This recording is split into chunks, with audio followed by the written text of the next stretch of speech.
The real inner mechanics of surrender, a sacred transmission on the hidden architecture of letting go, opening transmission.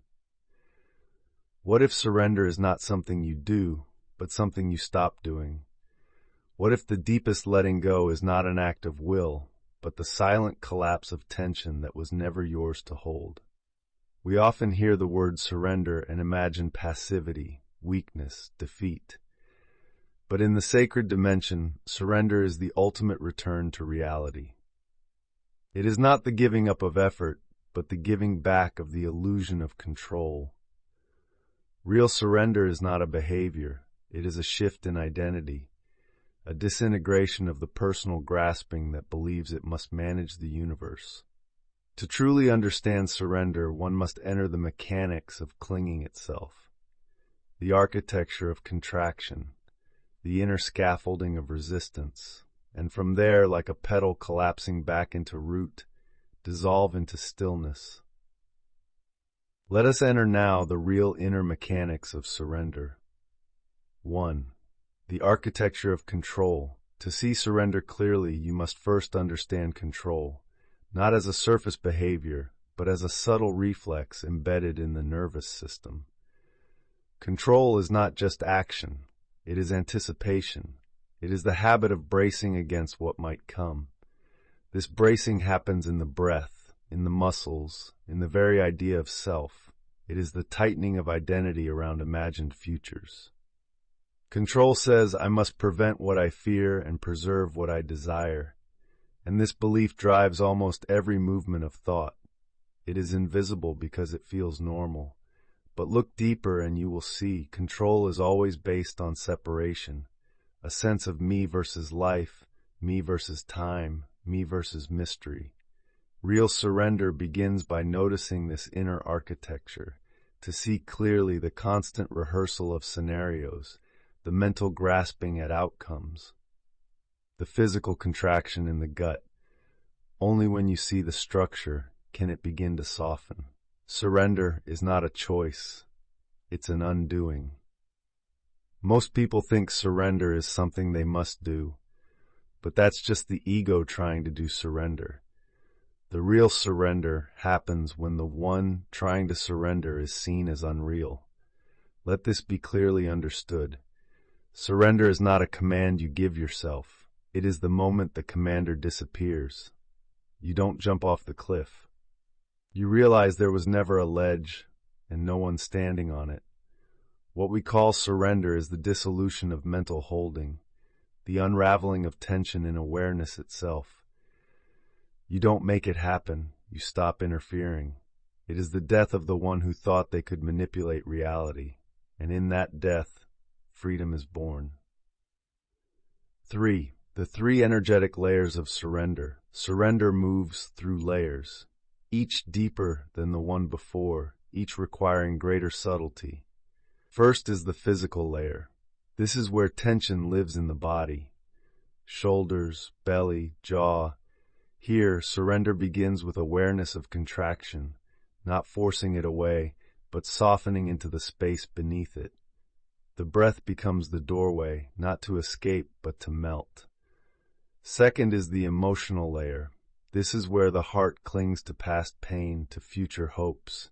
To surrender emotionally is not to suppress, but to let the wave move through, not identifying with the story, but allowing the energy to rise and fall, like weather in a vast open sky. Third is the identity layer, the most subtle of all.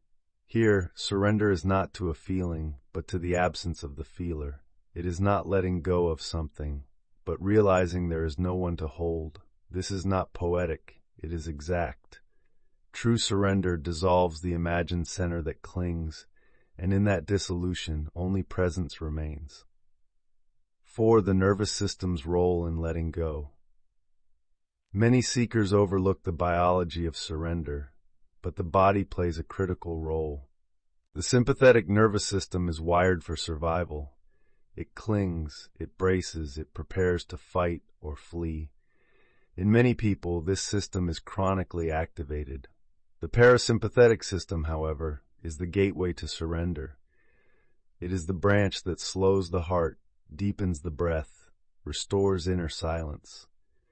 You cannot force your way into surrender using a nervous system and alarm. That's why practices like still breathing, yin postures, and silence are essential. They train the body to feel safe, safe enough to release the grip. In real surrender, the body becomes like a leaf on water, still, weightless, unresisting, and only in such a body can deep spiritual truth be known, not as an idea, but as a lived dissolution. 5. The myth of trust and the deeper truth. People often say, you must trust life, but trust implies a subject and object, a separate self trusting something larger. Real surrender goes deeper. It is the collapse of the one who thought trust was needed. In that silence, there is no more I to let go, only a vast openness in which letting go has already occurred. This is not faith in the usual sense. It is direct knowing that nothing ever belonged to you. No thought, no breath, no moment of life. And so the hand that once clenched simply opens, not because it chose to, but because it remembers it was never separate. This is the hidden truth beneath the myth of trust. 6. The surrender hidden in every breath. Each breath is a microcosm of the entire path. The inhale, the reaching, the becoming, the effort, the exhale, the release, the undoing, the return. In deep awareness, you begin to notice the breath surrenders itself. You do not push it, it falls, it melts, it yields. By meditating on the exhale, the body begins to learn surrender, not as concept, but as natural intelligence. Try it now. Follow your breath out of the body, feel where it ends, and let yourself go with it. There, that feeling, that's the doorway. The field of stillness opens when you follow the breath all the way home. 7. Surrender and the end of seeking. There comes a moment on the path when all seeking begins to dissolve, not because the goal was reached, but because the seeker disappears. The very act of reaching is a form of resistance, a subtle way of saying, this moment is not enough. But in deep surrender, you stop reaching. You fall back into the completeness of what is, and from that stillness, clarity dawns, not as information but as wordless presence. You were never on a journey.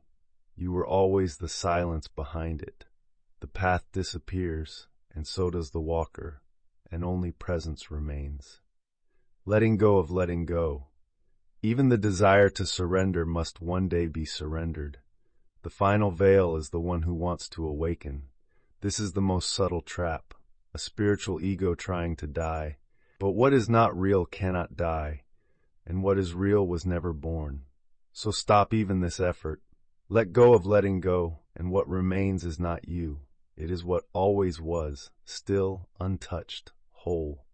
Here the mechanics dissolve, and only the mystery remains. Mystical reflection. Surrender is not a path to truth. It is truth undoing the illusion of a path. You do not move towards stillness. Stillness reabsorbs what never left. Let this be your secret. There is no one here to let go. There is only life remembering itself, again and again, like a breath dissolving into sky. If this sacred offering has touched something deep within you, I invite you to walk with us further. Subscribe to this channel, become a member if you feel called, and let each new transmission be a reminder of what you already are, a field of stillness before thought, a silence that does not need to let go because it never held on. Next episode preview. In our next offering, we'll explore how to activate the field of stillness before movement, a deep dive into the space that comes before action, intention, or thought.